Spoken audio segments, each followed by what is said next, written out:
नमस्कार। कभी ऐसा महसूस हुआ है कि असली लड़ाई बाहर नहीं बल्कि अपने ही मन के अंदर चल रही है, कि अपना ही मन सबसे बड़ा दुश्मन बन गया है? हम सभी कभी ना कभी उस लड़ाई से गुजरते हैं। तो आज हम स्टोइक दर्शन के जरिए ये समझेंगे कि इस नेगेटिव सोच को कैसे कंट्रोल किया जाए और एक मजबूत शांत मन कैसे बनाया जाए। देखिए, यही स्टोइसिज्म का मतलब स्टोइक दर्शन का सबसे मूल सिद्धांत है। यह हमें याद दिलाता है कि दुनिया में चाहे कुछ भी हो रहा हो, उस पर हमारी क्या प्रतिक्रिया होगी। हमारा आंतरिक नियंत्रण वो हमेशा हमारे ही हाथ में होता है और असली ताकत का स्रोत भी यही है। कई बार बाहर की दुनिया में कोई खतरा नहीं होता, फिर भी हमारा मन हमें डर, अफसोस और चिंता से भर देता है। ये एक ऐसा युद्ध क्षेत्र है जिसे कोई और देख नहीं सकता, लेकिन इसकी लड़ाई सबसे असली होती है। ये विश्लेषण इसी युद्ध क्षेत्र में जीतने के लिए कुछ हथियार देगा।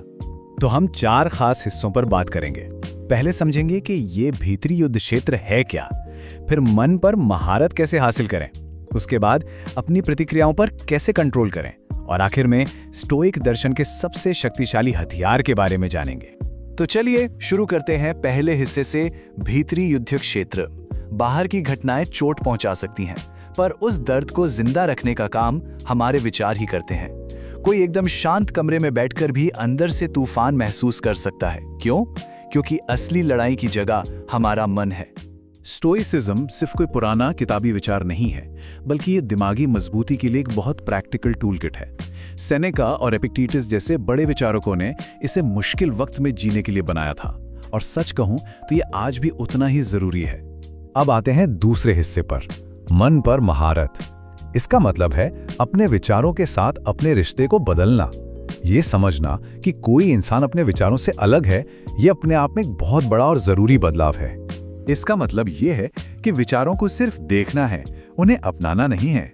विचार आते हैं और चले जाते हैं, बिल्कुल वैसे ही जैसे बादल आसमान में आते जाते रहते हैं। लेकिन मन, वो हमेशा मौजूद रहने वाला आकाश है।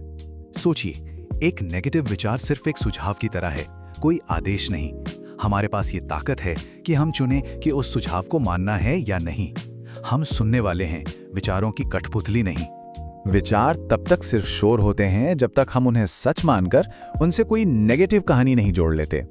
जैसे मैं असफल हो गया, ये एक विचार है, लेकिन मैं एक असफल इंसान हूं, ये एक कहानी है जिसे हम अक्सर सच मान बैठते हैं।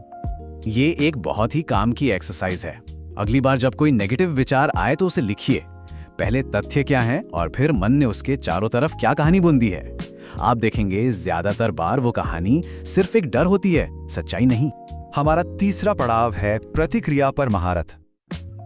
तो अब जब हमने अपने विचारों को देखना सीख लिया है, तो चलिए अब ये देखते हैं कि अपनी भावनाओं और बाहर की हकीकत पर अपनी प्रतिक्रिया को कैसे कंट्रोल किया जाए।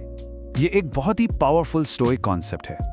हमारा ज्यादातर दुख इस बात से आता है कि हम उस चीज का विरोध करते रहते हैं जो पहले ही हो चुकी है।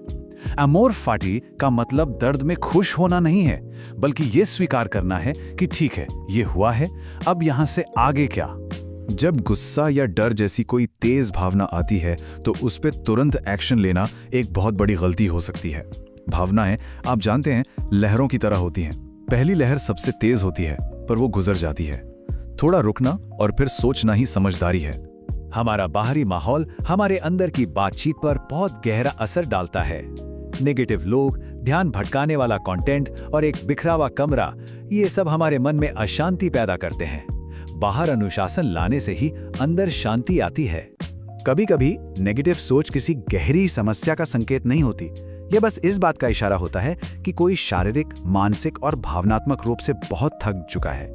कमजोरी को ठीक करने की कोशिश करने से बेहतर है कि थकावट को आराम दिया जाए। और अब हम आ गए हैं अपने आखिरी और चौथे हिस्से पर, स्टोइक का सबसे बड़ा हथियार। ये एक ऐसा टूल है जो हमारे पूरे नजरिए को बदल सकता है और नेगेटिविटी की जड़ पर सीधा हमला करता है।